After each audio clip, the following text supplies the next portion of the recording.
Hey guys, welcome to Brian's Man Cave.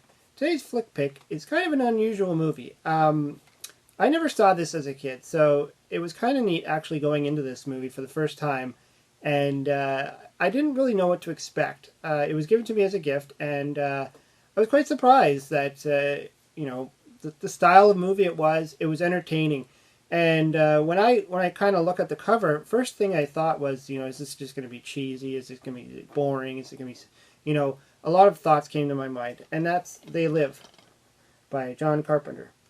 John Carpenter obviously has a lot of great movies under his belt, Halloween and The Thing, and there's just, I guess the list goes on. So the premise is really just the main character, Roddy Piper, who you could say he's a drifter. They don't give his character a name. In fact, at the very end in the credits, they just call him Nada, so that's kind of weird. But anyways, he needs a job. He ends up finding this kind of a campground for people who are poor, and he works in construction, and everything just kind of seems like this movie's just really going nowhere until he starts to notice this church across the street has some weird activity going on. He also starts to notice that the television is doing some weird stuff, like it cuts in and out of somebody who's pretty much just preaching.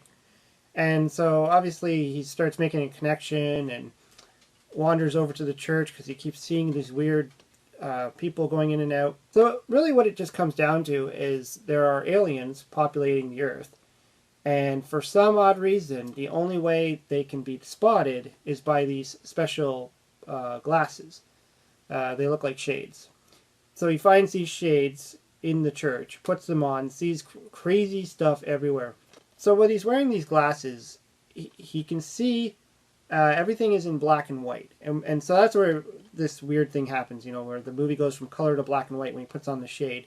And while he's wearing these shades, everything changes. So anything that has text in it, they now say something different. So they say like obey, or they say watch TV, or don't question authority, things like that. And he starts to wonder what is going on. And the other thing that he notices is that some people actually look like these weird zombie type things.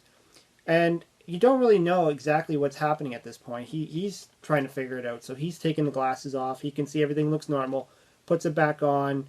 Now everything is gone crazy again. At this point, now he has to try and convince others of what he's seeing. And this is where it kind of takes a comedic role, where he really has a hard time trying to explain to people why he wants them to look through these glasses. There's a scene where he goes into the bank and he could see all these people, and they're all, half of them are aliens and half of them are not aliens. And he has this really awesome line where he says, "I'm here to chew bubble gum and to kick ass, but I'm all out of bubble gum." It's a really weird line. Apparently, from what I've read, that Roddy Piper himself came up with the line as he was going to use it for one of his wrestling things. But just hearing that in the movie, and it just kind of stuck out as that was an unusual thing to say just before he starts blowing away all these aliens. So obviously after that happens, he's on the run, because to everybody else he looks like he's just murdering people. And so when he meets up with his friend that he met when he got his job at the construction site, it's a really hard task for him to convince him to try the glasses on so he can see what is going on. And of course this becomes a huge fight, which is quite hilarious. The two of them just literally get into this like fist fight. And it's like watching a WrestleMania, right off the bat. They're just giving each other pile drivers and punching each other and throwing each other into the bins and stuff. It's just crazy, and it goes on for quite some time, because every time you think one of them is knocked out, they get back up, they start punching again, and it's a good chance for Roddy Piper to show some of his moves, I guess. So then they pretty much just end up going to this secret society place, and they're the ones who created the glasses. They now have advancements in the technology. They can use contact lenses, so then he doesn't have to wear those silly glasses anymore. And you just kind of find out what is happening, and it's really the idea is that the aliens are taking over the world, and there's certain humans that will work with the aliens in order to get paid. And you can tell it's not trying to be serious. I mean, the aliens, the makeup that they use, there's nothing, you know, it's not done in a way where it's meant to scare you. It's not done in a way that's meant to be taken literal. It's just fun. Another thing that I've noticed about this movie is that it took some elements from other movies, and I don't know if this was a budget thing or what. And I got really confused at one point because I'm like, why do they have these meters in their hands? And then I realized that they're the same meters from the Ghostbusters, the 1984 Ghostbusters movie, the PK meter that Egon used. They're using those in this movie, and I'm like, what is going on here? But they're trying to pass them off as communication devices, and I thought that was kind of neat. I'm like, wow, like did they just have access to the props used in the old movies, or like, well, where did this come from? This movie came out in 1988, so this is only like 4 years later, and so they were using these props as you know, their communication device. They show how they're beaming people from planet to planet, and they literally just rip off Star Trek. Like, that's all they do. They have the beam portal, and you see them go in there, and then it phases them, and then poof, they're off to another planet. So again, there's another thing that they're just kind of taking from another movie. So this movie is quite interesting. It reminded me of a bunch of other movies and stuff that have come out since this movie was released. Things like V for Vendetta. It kind of had a lot of that feeling, like there was this, you know,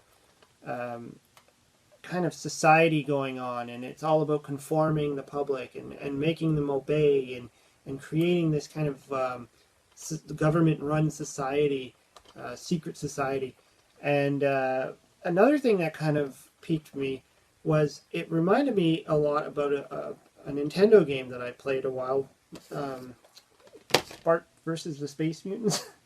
And the only reason why I'm thinking of that is because in this video game, it's kind of a similar plot. The aliens are wandering around the streets, and the only way that Bart can see them is if he puts on these shades, which is pretty much what they do in the movie. So I thought that was kind of neat. I don't know if this game was actually, you know, inspired by that or what, because obviously this came out later. I don't know when the date was. Let's see here, 1990. Okay, so it's a year after this movie came out. So it's a very good possibility that this game was inspired by this movie. I don't know. Anyways, I hope you enjoyed the video. I tried to cover a bit as much as I could, that, you know, without spoiling too much of the plot.